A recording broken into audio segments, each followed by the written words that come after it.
Outside the assembly hall in a truck waits the wife of this patrolling minister. Happy the man whose wife can sometimes share the long, long trail.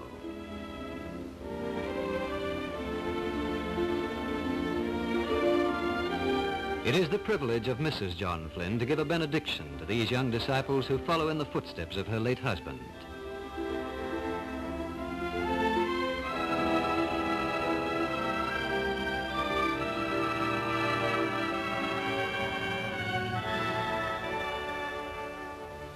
It means Godspeed to fill the water bag where Flynn filled his. Mrs. Flynn has a token for each padre, proud links with the past.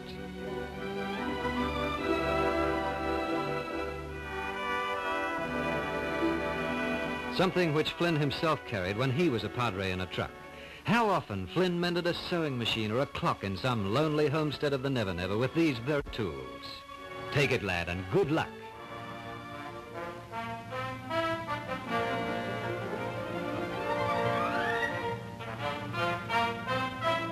The bitumen eventually disappears as the truck heads westward and northward for the frontier lands.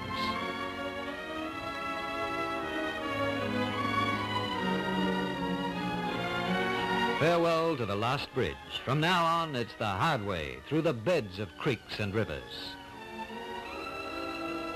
No road maps in this country tough enough to stop any ordinary traveler, but where there's a track, there are people somewhere. If it's not lanky tropical grass where the taipan lurks, it's the rocky approach to a crossing.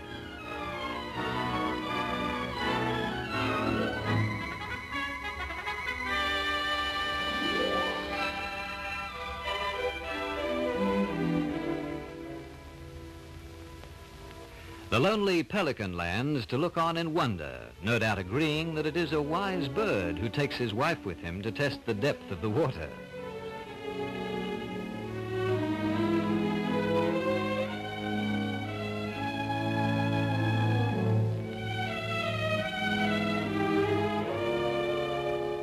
And that's something to tell Mrs. Pelican.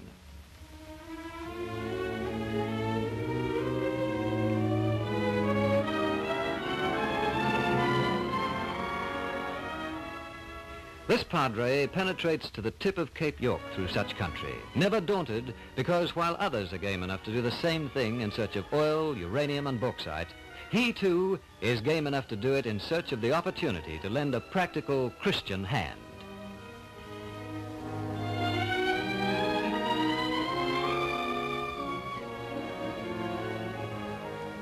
And opportunity comes in 100 ways. Just another adventurer from the south who thought he could walk it up to the new bauxite fields to earn big money. And 100 miles from the nearest settlement, he gave up with a poisoned foot. How differently this story might have ended. No other traveler may have passed this lonely spot for months. John Flynn used to say, "There are too many graves in the inland of people who should never have perished."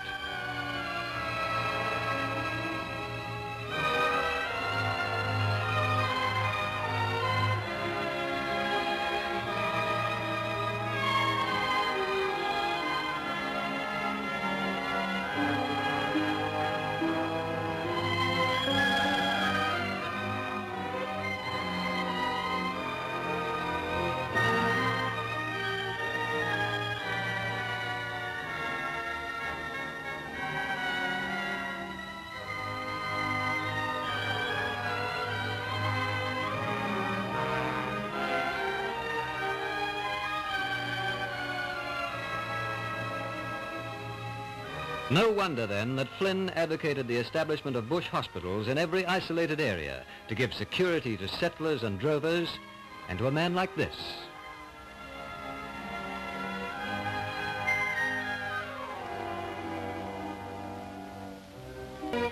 The padre checks his portable radio, and once again, Mrs. Flynn's parting gift, that cherished kit of tools used by Flynn himself, comes into action.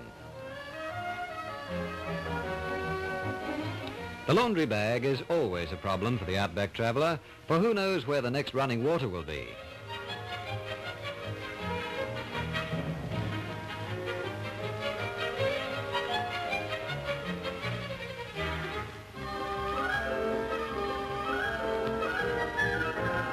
That monthly report to headquarters. If only they knew.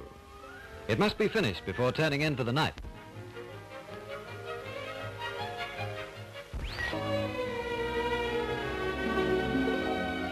The track again, through 1,000,000 anthills.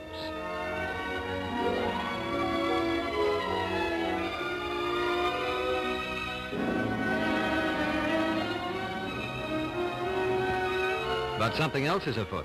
The four-wheel drive has smashed a cog in the front pinion, 570 miles from the nearest garage or workshop. The versatile hands of the man who must be his own mechanic. The same hands, the same man, an hour later. Just a man and a truck who gives visibility to the things of the church in places where there is no church, and who will keep on going until there are no more tracks and no more people.